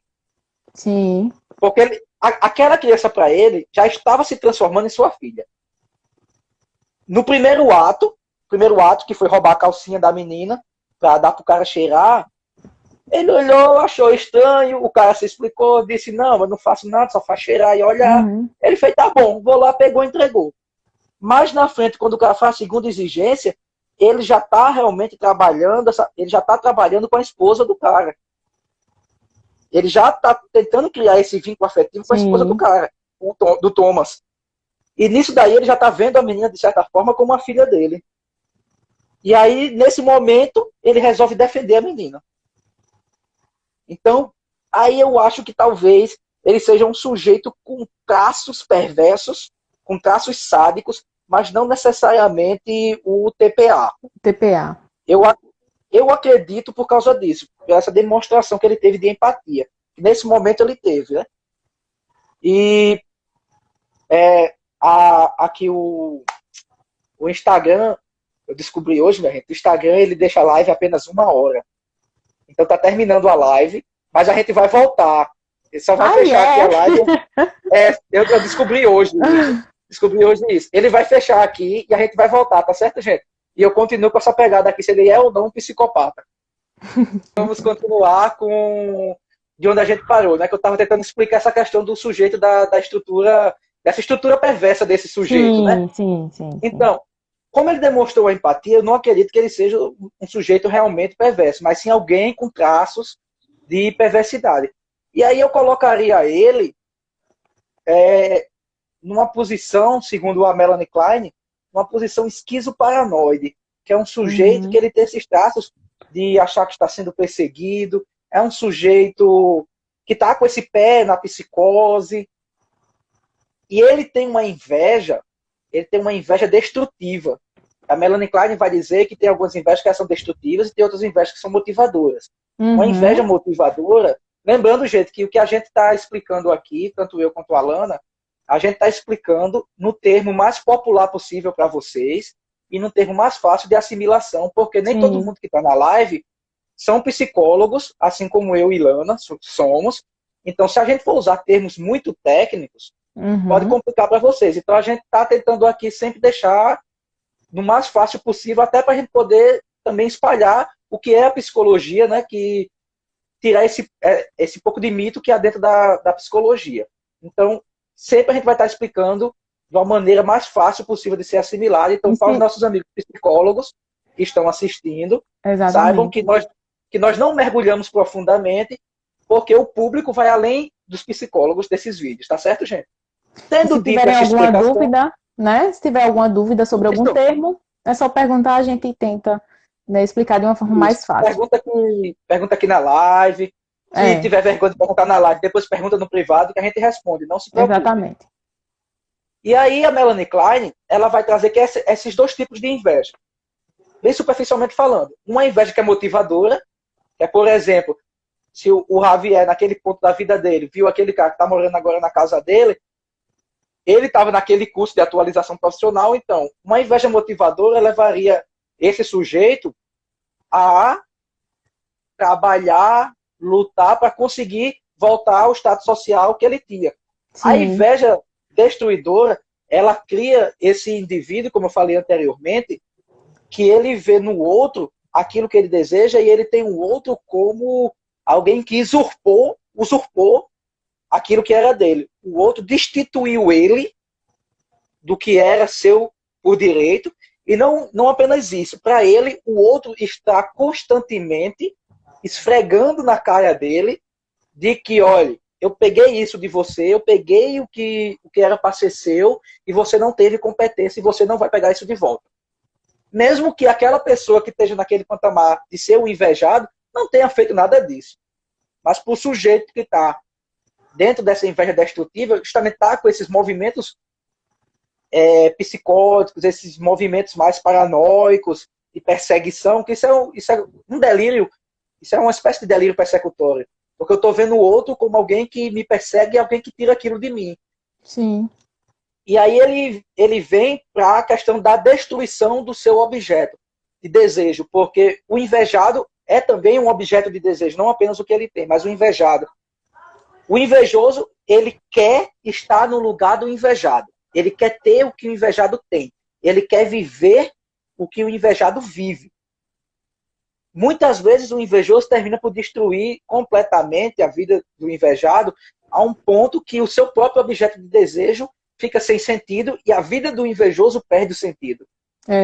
Mas no caso do Javier, não. Ele consegue destruir apenas o invejado e aí sim ele conseguir aquilo que para ele era uma afronta. Então, eu acredito que ele é um sujeito invejoso, ele é um sujeito com traços de perversidade, mas ele está mais com uma posição esquizoparanoide, ele é mais aquele sujeito paranoico e com alguns delírios persecutórios do que um sujeito com TPA, com transtorno de personalidade antissocial. Acredito isso por causa desse ponto do filme que eu falei. Dele ter tido uma empatia em relação à menina e ter tocado fogo no jardineiro. Agora pode falar, que eu falei demais. E aí, como... Nada. E aí, como eu havia falado, eu fiquei encuquetada com isso. Se ele era realmente um psicopata, né? Se ele tinha transtorno de personalidade antissocial, como a gente falou, vamos tirar essa questão da psicopatia, né? Agora é transtorno de personalidade antissocial, né? Se ele tinha realmente, ou se ele tinha traços. Mas é bem evidente essa questão, é bem provável que ele tenha traços, né? Até porque, quando a gente vai para o DSM, né? E claro, para se ter um diagnóstico, é preciso de uma avaliação clínica, né? Isso. Que é algo que não temos como fazer, né? Porque é um personagem de um filme, né? A gente já pega a história dele, a gente não pega a infância, já pega na metade, né? Então não tem como a gente fazer uma avaliação clínica de Javier. Mas a gente percebe que ele tem sim traços, né? E aí, quando a gente vai para o DSM, para a pessoa ser um dos critérios é a pessoa ter esse comportamento, né, digamos que inadequado, né, antes dos 15, né? E aí, para a pessoa ser diagnosticada, é com no mínimo 18 anos, 18 né? Anos. Porque é como se com 18 anos consolidasse esse transtorno, né? Houvesse essa consolidação. Aí, pode colocar a dúvida. Pode colocar aí a dúvida. Mas continue. Eu só ressaltei aí porque eu vi que ele estava querendo falar, mas pode continuar. Pronto. E aí a gente não sabe se Javier realmente ele tem o transtorno de personalidade antissocial, né? Acreditamos que ele tenha traços. E aí Joseph trouxe uma explicação voltada para a psicanálise, né? Para quem não sabe, Melanie Klein é psicanalista, né? Da linha psicanalista. E aí o filme traz uma coisa também, que é a questão do ter, né? Eu tenho que, que é algo que a gente vê muito hoje, né? Essa questão do ter. As pessoas acabam se importando mais com o ter do que com o ser, né? As pessoas acabam se importando mais com eu tenho que ser feliz. E aí acabam criando um projeto ingênuo de felicidade. Acredito que você viu com Hans, né? Acaba criando esse projeto ingênuo de felicidade, essa felicidade ideal, né? E aí a felicidade ideal de Javier era continuar naquela casa porque a casa representava segurança, a casa representava uma família feliz, como a gente vem trazendo desde o início da live, né? E aí? Exatamente. O Lula colocou aí, ó, para que alguém chegue ao poder, ele pisa nas pessoas, queira destruir alguém para chegar lá. Seria mais ou menos isso um psicopata? Pronto. Sim e não. Né? Outra questão que a gente traz aqui é de Javier ter usado Tomás, né? Como eu disse, Tomás, ele dá a entender que ele é ingênuo, né? São pessoas, Tomás e Verônica, não procuram saber realmente da procedência de Javier. E acontece muito hoje por causa dessa questão da superficialidade, né? É tudo muito superficial. Né? Você conhece alguém nas redes sociais, por exemplo, e você não procura saber a procedência daquela pessoa, né? Há um exemplo que eu estava assistindo um vídeo de Ana Beatriz. Ana Beatriz, ela é uma psiquiatra muito conhecida, né? Acho que as pessoas já ouviram falar sobre mentes perigosas. É ótima, né? Super indico Ana Beatriz. E ela fala muito sobre psicopatas, né? E ela até deu um exemplo.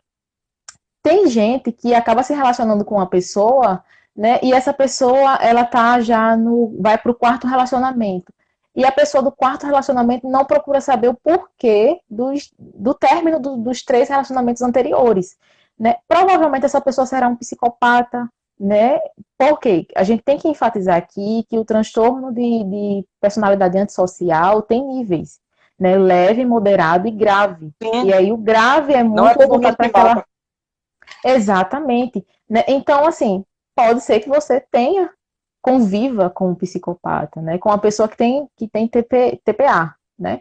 Então, assim, é interessante a gente voltar a essa questão para observar mais as nossas relações. Não é por questão de desconfiança, né? Mas acredito exatamente, né? A gente tem que rever essa questão dos nossos afetos, que foi algo que Verônica e Newton mais fez e acabaram com um casamento destruído, né? Sim, porque houve toda uma manipulação. A todo mundo que está entrando, gente, sejam bem-vindos. A todos que estão aqui na live, certo? Que eu vi que entrou gente com força. Eu estava só esperando aqui um momentinho. Sejam bem-vindos, viu? A questão da pergunta do Lula, né?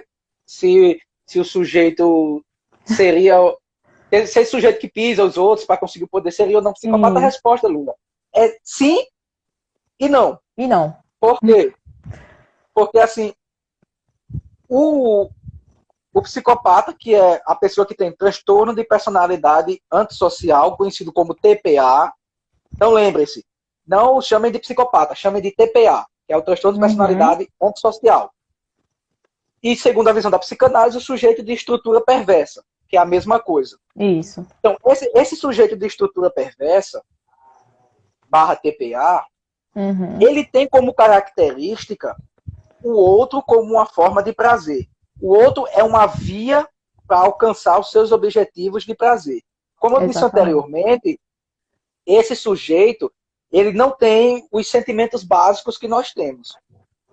Por ele não ter esses sentimentos, e a única coisa que ele realmente consegue sentir de fato, que é palpável a ele, é o gozo.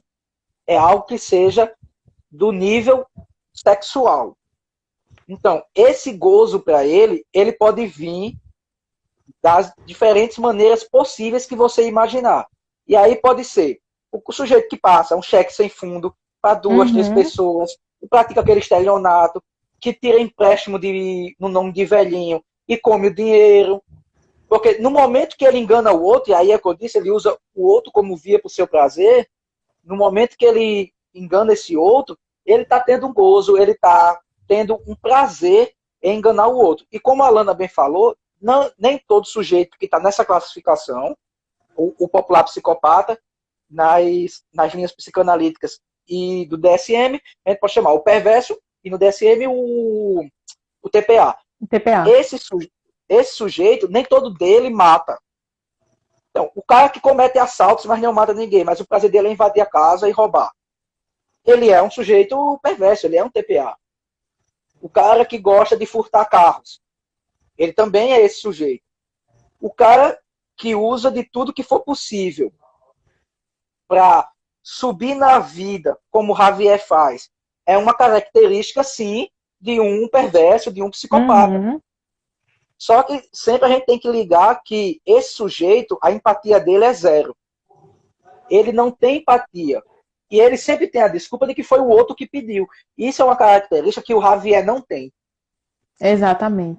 Além dele demonstrar a empatia em relação à menina, quando o cara quer filmar a menina nua, ele também traz essa questão de que ele não usa o outro como desculpa. Ele só usa o outro como meu.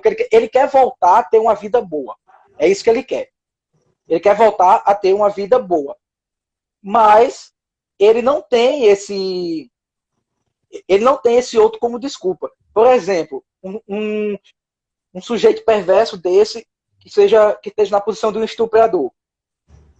Ele jamais vai dizer que ele está errado, porque ele vai dizer, ó, a culpa foi dela. Ela estava andando de madrugada naquela rua esquisita, com um shortinho curto. Ela estava pedindo para ser estuprada. A culpa não foi minha, ela estava ali, estava pedindo. Eu simplesmente não me segurei, fui lá e fiz. Eu não mandei aquele idoso lá ser burro o suficiente para assinar um contrato de empréstimo e transferir o dinheiro para minha conta. Ele que não leu. Então, o perverso, o TPA, ele tem essa característica. Uhum. Sempre a culpa é do outro. Ele tem a sua própria lei. Ele tem sua própria lei. E essa própria lei dele diz de que o outro pediu para que ele fizesse aquilo. É a justificativa dele para o prazer. Isso é uma característica que o Javier não tem. Eu acho que eu tinha esclarecido a dúvida aí do Lula.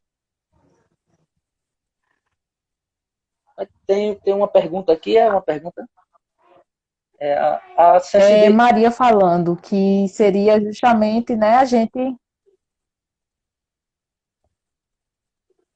a gente prestar mais atenção nas pessoas, né? Porque muitas vezes nos tocamos com a história de uma pessoa, né? Deixamos essa pessoa entrar em nossa vida, né? E acabamos nos ferrando no final, porque não sabemos de onde aquela pessoa veio. Essa pessoa pode realmente ser uma pessoa que tem TPA, né? Essa pessoa pode nos prejudicar no futuro, né?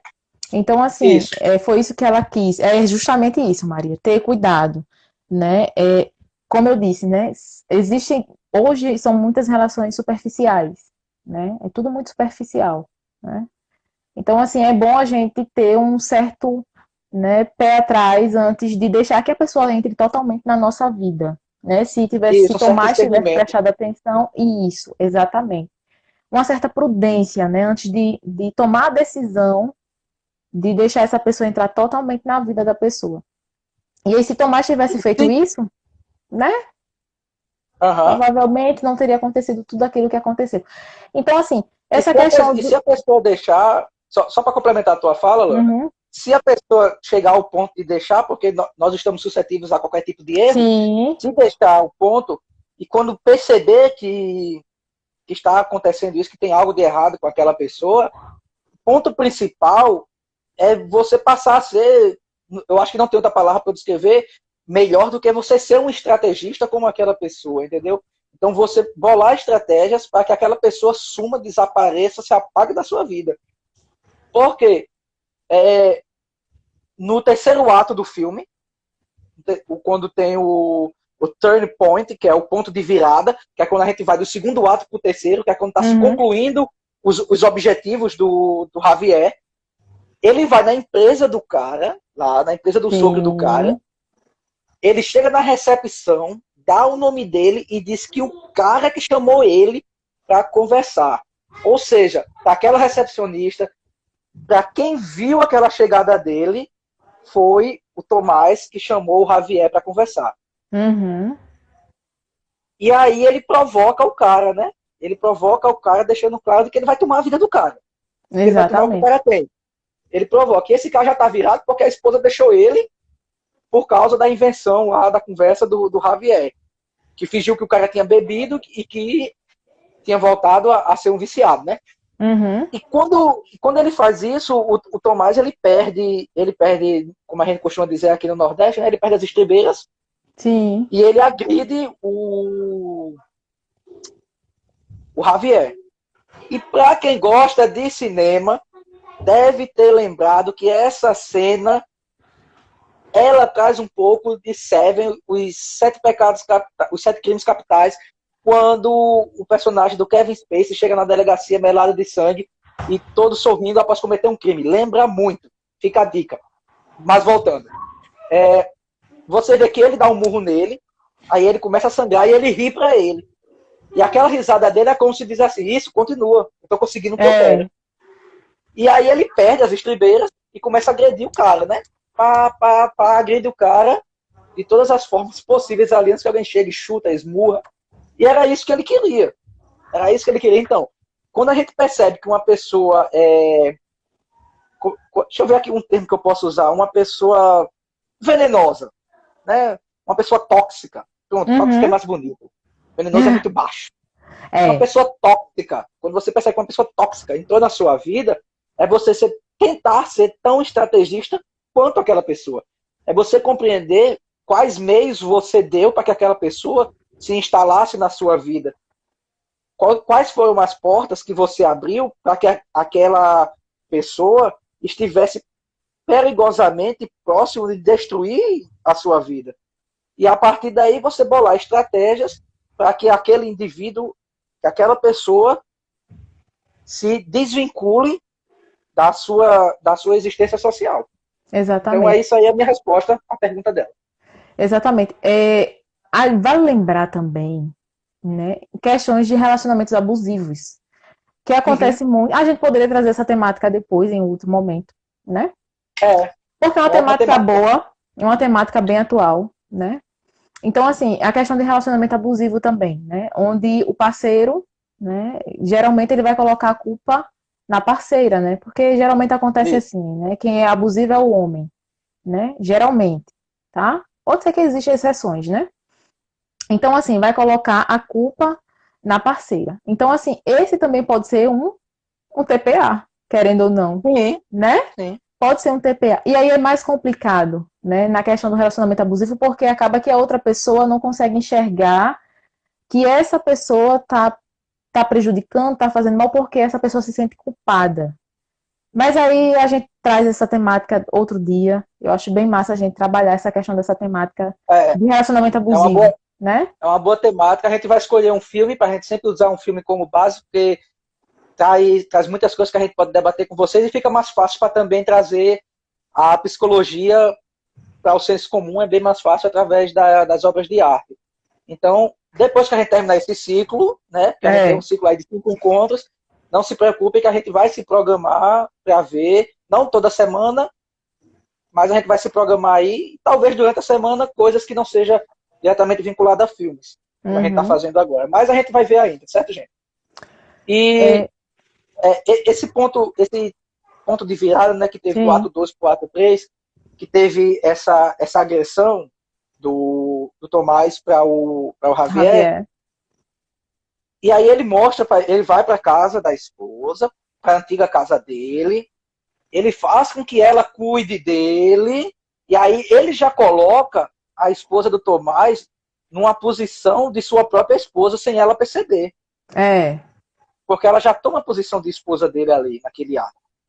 Ele entrega o spray adulterado com um amendoim, o cara morrer, né?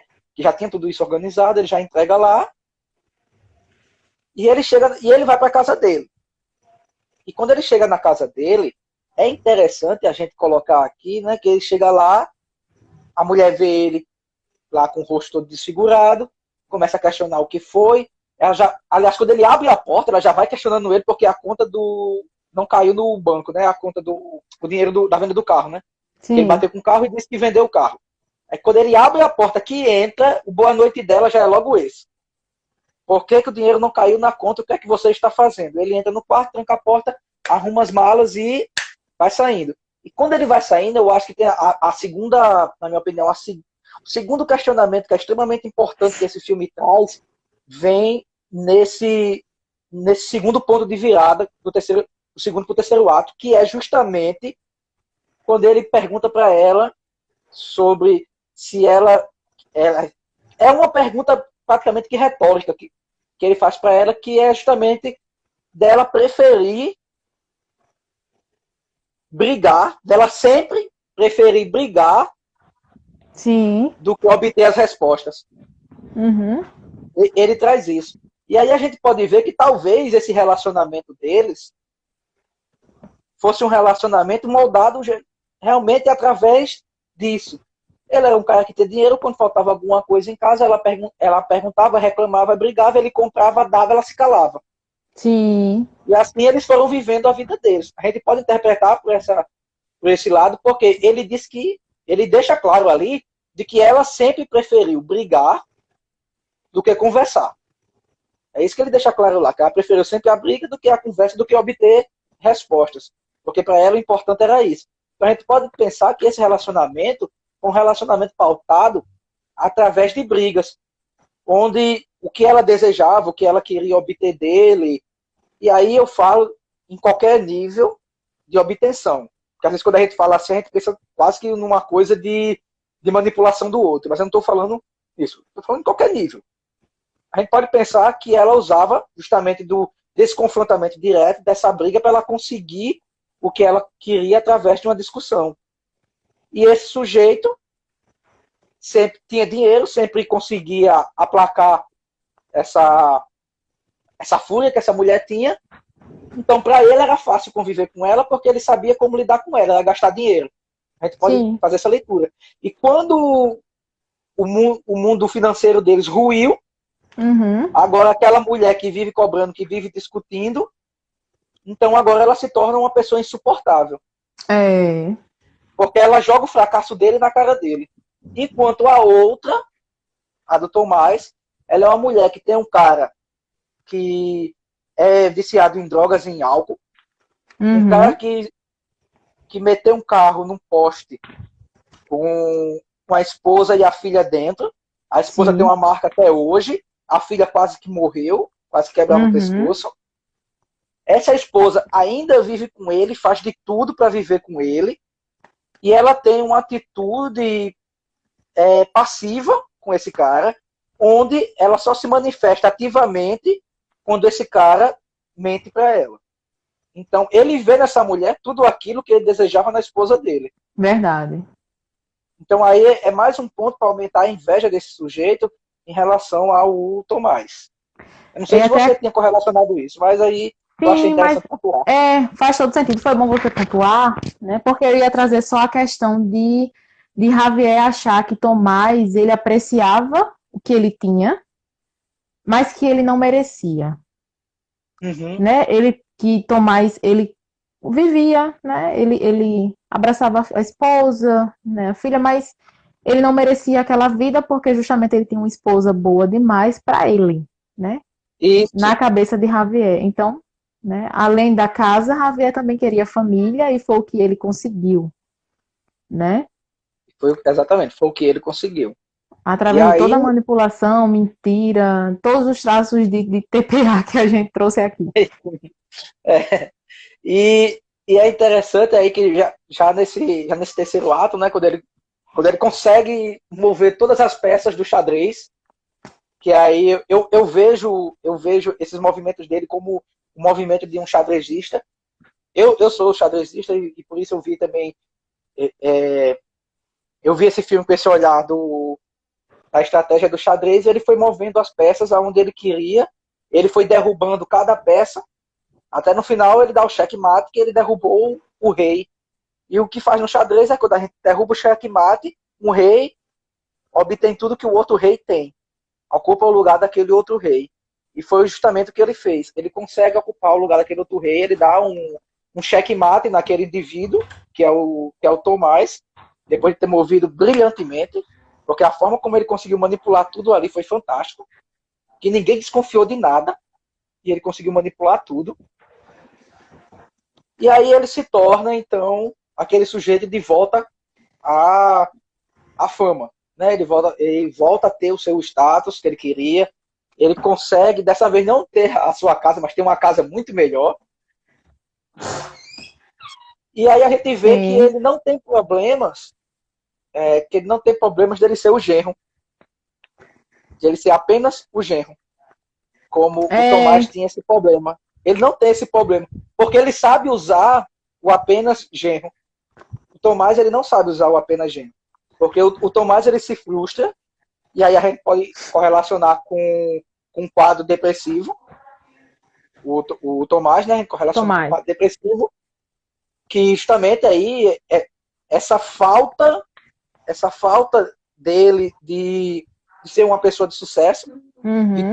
De chegar onde ele queria por méritos próprios, né, por meritocracia, ele não conseguiu ter uma vida meritocrática, e devido a isso ele se sente uma pessoa depressiva, uma pessoa vulnerável, onde, embora ele esteja mantendo a família, mas ele mantém porque o sogro que dá o dinheiro, o sogro que paga o salário dele, então ele sempre se sente aquela pessoa inferior. E ele não usa isso, ele não usa as ferramentas que ele tem para ele ser um sujeito de fato bem sucedido. Sim, Porque é aquela coisa, não adianta a gente ter todas as ferramentas nas nossas mãos. Se nós não soubermos usar as ferramentas, de nada vai adiantar. É o que verdade. aconteceu com o Tomás. Ele tinha todas as ferramentas na mão, mas ele estava ligado a um afeto muito deprimente, muito depressivo. E aí eu posso trazer, como eu falei ontem na live, aquela questão de que a crença central dele, né, ele poderia ter uma crença de desvalor, a crença central dele poderia ser essa. TCC. Não, TCC, exatamente. Ele poderia ter essa crença central de desvalor. Então, por mais que ele fosse bem sucedido e tudo, ele não conseguia lidar com isso, porque ele não conseguiu alcançar com méritos próprios. E aí Verdade. também a gente não sabe se tinha brigas com o sogro, se não tinha, também não é dito isso, né? A gente não É. sabe. Mas as ferramentas estavam lá, estavam postas, foram dadas e ele não sabia. E Uhum. talvez a empresa até não fosse melhor e maior por procedência do próprio Tomás.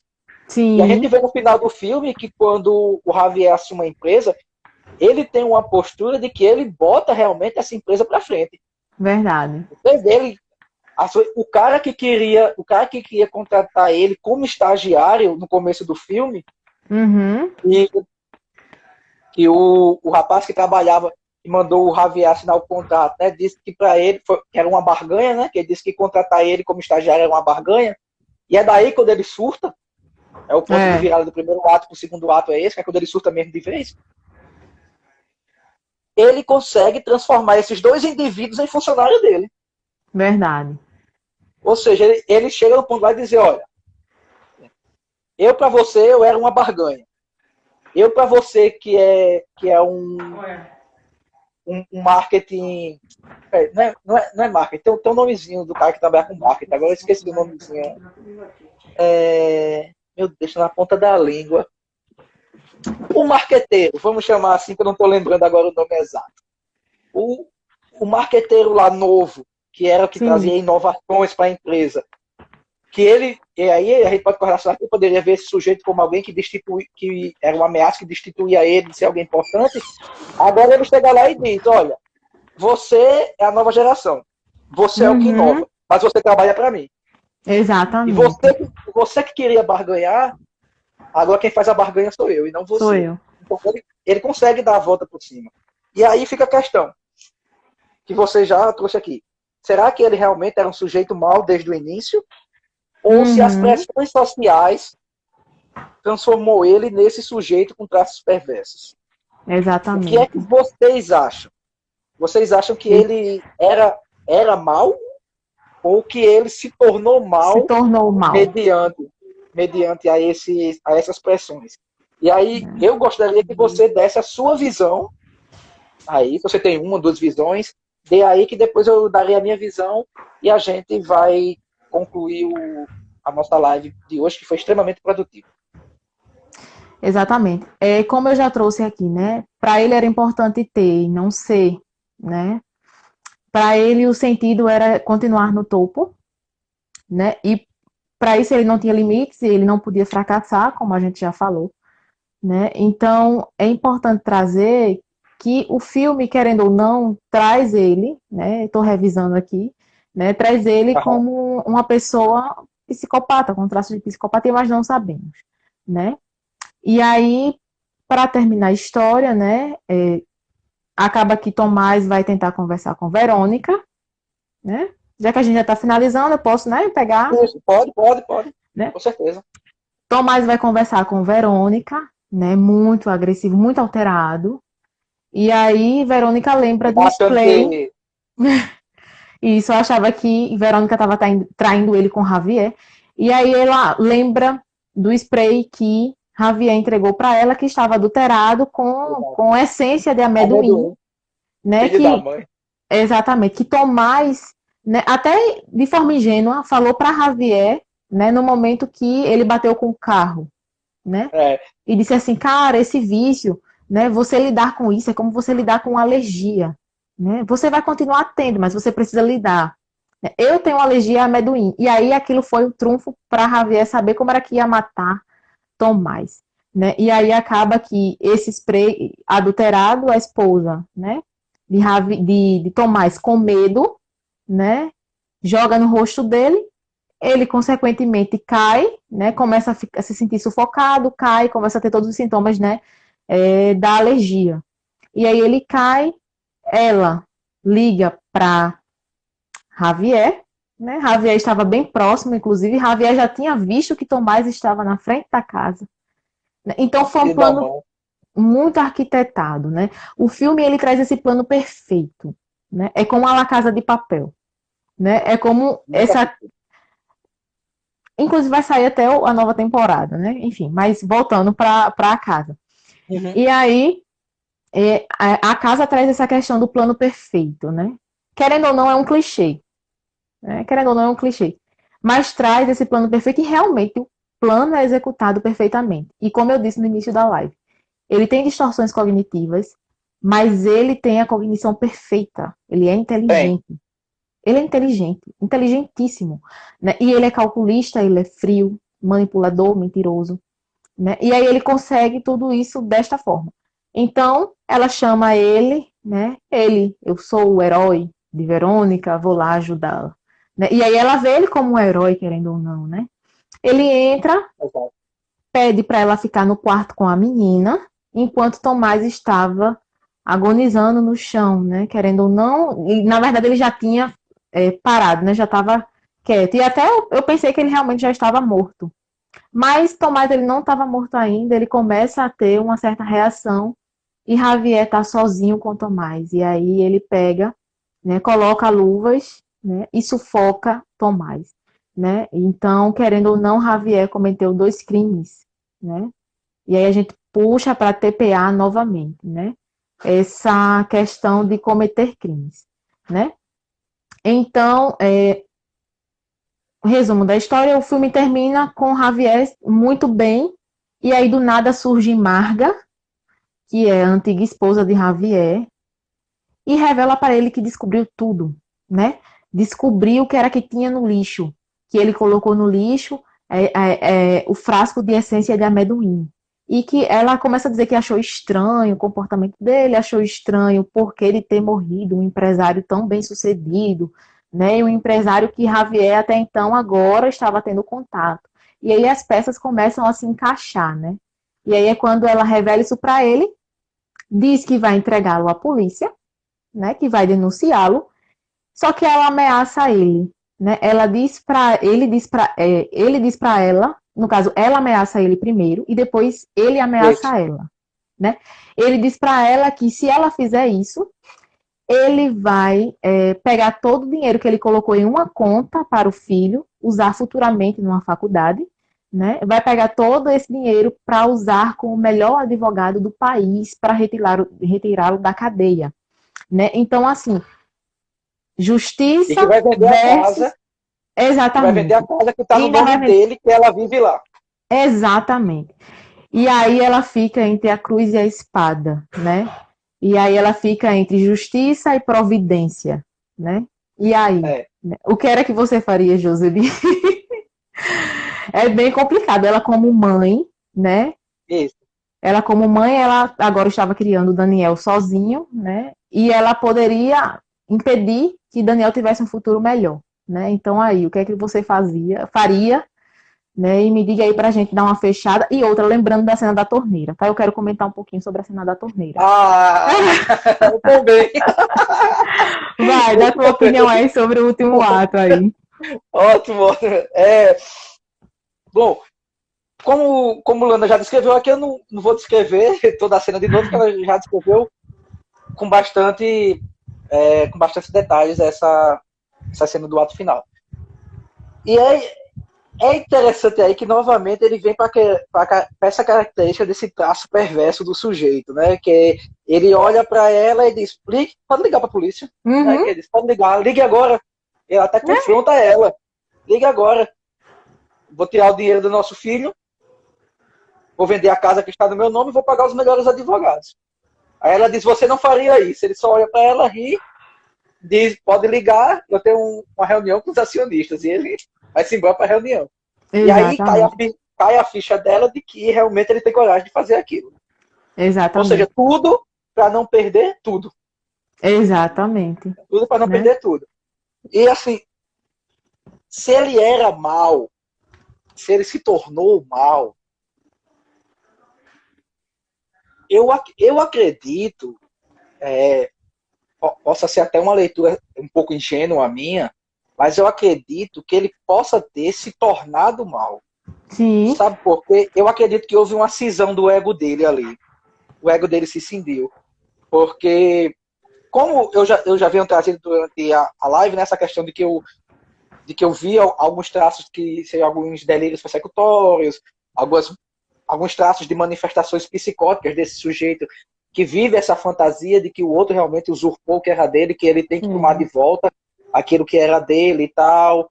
Então, eu acredito que ele tenha se tornado, porque e aí todos os teóricos da psicanálise, aí eu não vou precisar citar nomes, porque todos os teóricos em si, até o próprio Jung, né, que saiu da psicanálise, eles vão dizer que quando a pressão externa é muito grande sobre o sujeito, quando as demandas que sobrecaem nele causam extrema angústia, e aí a gente vê que realmente as demandas desse mundo externo do Javier eram muito grandes, porque ele não estava sabendo agora mais como viver como um pobre. Ele não sabia o que era viver na pobreza. Ele não sabia o que era ter que conviver todo dia com a mulher dele. Esse detalhe, ele não sabia o que era conviver todo dia com a mulher dele.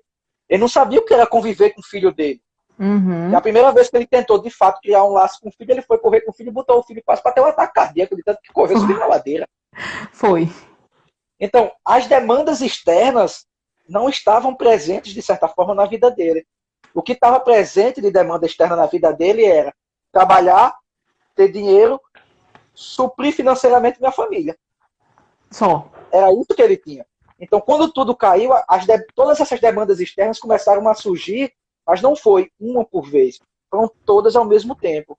Incluindo que o mercado estava dizendo para ele, você é velho, você é ultrapassado.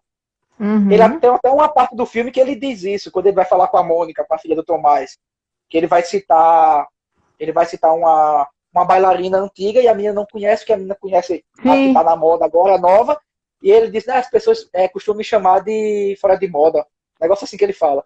Então, é outra pressão, porque você é fora de moda, você é antigo, você é antiquado. A esposa, você não consegue mais suprir as necessidades de homem dentro desta casa.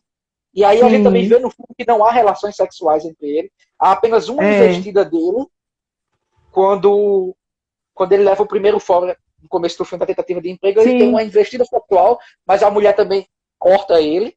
Ou seja, de todos os lados, esse sujeito ele está sendo negado, está sendo negada a existência dele.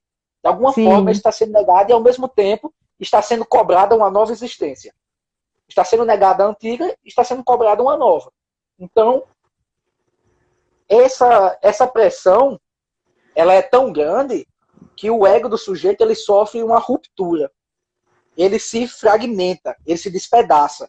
Por quê? Porque o sujeito não consegue dar conta daquilo. E quando ele se despedaça, ele cria uma dissociação, uma espécie de outra personalidade, que é uma personalidade que vai suprir aquela demanda, que vai saber lidar com aquela demanda. É tanto que você vê que no começo ele tenta entender o filho, pode ver que ele tenta compreender o filho, ele se surpreende quando ele sabe que o filho sofre bullying. Então você vê que ele começa a perceber a realidade. A gente vê que ele não tocava a realidade, mas que a realidade ficou palpável. E depois, do nada, de uma hora para outra, esse sujeito já está nessa fantasia de luta pelo poder. Então, eu acredito que talvez o ego dele tenha sofrido uma fragmentação, e daí por isso que ele mantém um pé no real e ele sabe que o que ele faz é errado, ele tem noção de tudo isso, mas assim ele faz. Porque ele teve um alter ego, ele precisou assumir um alter ego de um Javier separado, de um Javier que tinha uma esposa e que tinha uma filha. Ele teve que assumir esse alter ego desse Javier, que era nada mais, nada menos do que a projeção do que ele desejava de vida do Tomás. Então ele se assumiu como Tomás para ele poder virar o Tomás. Então eu acredito que ele tornou-se mal através dessa escalada de pressão em cima do ego dele, transformou ele num sujeito mal porque o ego dele se fragmentou. Fale sobre a torneira e depois eu falarei. Maria até colocou, né? Gente, até a torneira é pauta para opiniões. Mas é porque é interessante, né? A maioria dos filmes na Netflix e filmes e séries, né? A gente fica com aquele final de quero mais. O que aconteceu realmente, né? É um final meio inconclusivo, né? Um final que não se conclui, que não fecha. E aí a torneira pingando. Torneira pingando é sinal de problema, né? Acredito que vocês concordam comigo. Torneira pingando é sinal de problema. Então, acredito eu que o diretor, né, quis trazer que a torneira pingando é problema. E problema vai existir dentro de uma casa luxuosa e vai existir dentro de uma casa com nível econômico menor, né? Uma casa menos luxuosa. Então, acredito eu que a torneira veio para deixar essa reflexão para a gente, né? E aí, passa a fala para você querendo falar da torneira, se tiver alguma outra leitura, né? Mas eu vi assim, tá? A minha leitura foi essa. E aí, vai existir problemas no luxo e vai existir problemas na pobreza, né? O interessante é como a gente lida com esses problemas, né? Do luxo ao lixo, nós sempre teremos problema. Exatamente. Se você for quem está em cima, se você for quem está embaixo, se você for quem está caindo, sempre haverá um problema. Sempre. E essa leitura dessa torneira, né, desse pingar, e aí eu trago, né, que eu trouxe 2 pontos que foram os primeiros pontos de virada do ato 1 para o ato 2, né, que é essa questão de quando o cara diz que contratar ele sem pagar é uma barganha, que é quando ele cai na realidade dele, né? A casa que não é mais aquele apartamento belo que ele vivia, e ele se depara com isso e se depara com a mulher cobrando porque ela está trabalhando, mas ele não está dando conta mais dessa casa, e sim ela, e a torneira pingando. A torneira pingando é o terceiro sinal desse ponto de virada do primeiro ato para o segundo. São as 3 coisas que eu verifiquei que serviram para dizer assim, agora ele surtou de vez. Foram esses 3 pontos, assim, na minha leitura, né? E no final, você vê, ele está numa casa perfeita, tudo é perfeito ali, aos nossos olhos, né? Aos olhos de quem está no lixo, que é o luxo, tudo ali está perfeito. E de repente, aquela torneira de rico, aquela torneira que tem 16 volumes diferentes de água, 4 temperaturas. Exatamente. A gente não sabe nem usar, né? Que ainda sai água em gás. Né, que tem tudo isso. Mata bactérias, vírus e corona. A torneira que tem tudo. Ela começa a gotejar. E esse gotejar, na minha leitura, foi uma alegoria de que, independente do que você faça, a realidade ela sempre estará presente, não adianta você negar. Então, ele estava em todo aquele luxo, mas aquela goteira, só pode chamar goteira, eu sou pobre, né? É a goteira. Aquela torneira gotejando, ela é aquele aviso de, beleza, você conseguiu tudo, mas qual foi o custo para você conseguir isso? Então, eu estou aqui presente para mostrar que há um dado de real que você não aceita. Há um dado, e aí vem, eu encaixo com essa sua leitura, de que há um problema que não foi solucionado. Que essa torneira gotejando é um problema que não foi solucionado. É um primeiro problema que vem no final do ato 1, que leva ele para essa possível fragmentação do ego, e depois ela volta novamente a gotejar. Por quê? Porque o problema que levou ele a fazer tudo aquilo para chegar onde ele chegou, aquele problema não foi solucionado. Por quê? Porque ele negou a realidade dele, ele investiu no desejo sádico e odioso da inveja para conseguir o que desejava, mas o real problema, o Javier normal, o sujeito que angustiava, ele ainda está presente, mesmo Sim. que de forma discreta, mas esse sujeito, ele ainda está gotejando na realidade do novo Javier. Então, a minha leitura Arrasou. sobre essa bobeira é isso. Amei a leitura. Bom, gente, fica aqui o final da nossa live, certo? Sim. Como eu tinha prometido para vocês, vai ter um sorteio, ok? Quem assistiu a nossa live, o procedimento é o mesmo da outra. Mande nome completo e e-mail para a gente nos nossos privados, que nós estaremos enviando o certificado para vocês. Lembrando que são 5 módulos. Cada módulo terá um certificado diferente, ok, gente? E, além disso, vocês mandarem um e-mail e tudo mais, eu peço que vocês tirem um print. Olha, preste atenção. Vocês tirem um print desta live, vocês postem esse print, marquem eu e a Alana e botem a hashtag Piscinema. P-S-I-N-E-M-A.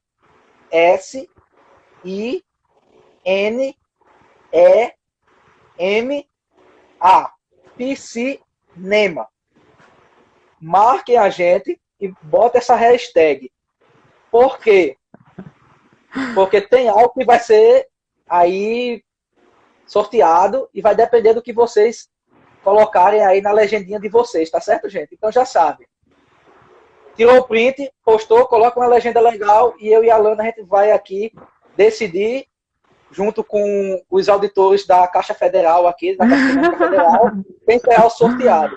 Lembrando que você será sorteado, a gente irá apostar quem foi sorteado, o que ganhou, porém, os prêmios serão entregues no final da quarentena, porque ninguém quer se arriscar com o coronavírus, tá certo? Com certeza. Com certeza. Então, Lana, você quer colocar mais alguma coisa aqui para os nossos queridos ouvintes aqui, nossos telespectadores? Quero agradecer, né, a presença de todos na live, né? Hoje a gente não teve muita participação, mas a gente conseguiu, né, dar aquelas retomadas, né? Acredito que muita gente não assistiu o filme ainda. Quem não assistiu, assista, porque é interessante. Por mais que seja um pouco repudiante, né, por causa dos comportamentos de Javier, mas é interessante assistir, tá? E aí, fiquem ligados. Na dúvida, fale com a gente no privado. Qualquer dúvida, falem com a gente no privado. Se tiverem sugestões também, falem com a gente no privado. Estamos aqui, tá? O nosso foco é levar para vocês um pouco da psicologia, né, de uma forma dinâmica, tá? Então, se vocês tiverem sugestões, a gente está aqui aberto para receber sugestões. Tá? E aí, até a próxima live, né? Para a gente discutir outro filme, outra temática de filme, né? E aí, fico muito grata, Joseph, pela discussão, pela leitura, pela oportunidade, sempre. Eu quero agradecer também por você ter aceitado essa parceria. Sim. Comigo, né? Que se der tudo certo, essa parceria já vai durar muito. A gente já tem muitos planos aí, além das lives, né? Então, desde já eu agradeço a parceria, agradeço a todo mundo que assistiu e que está assistindo a esse finalzinho de live.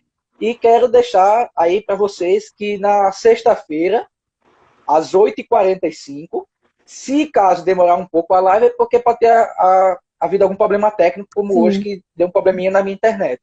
Mas, a partir das 8h45, fiquem atentos.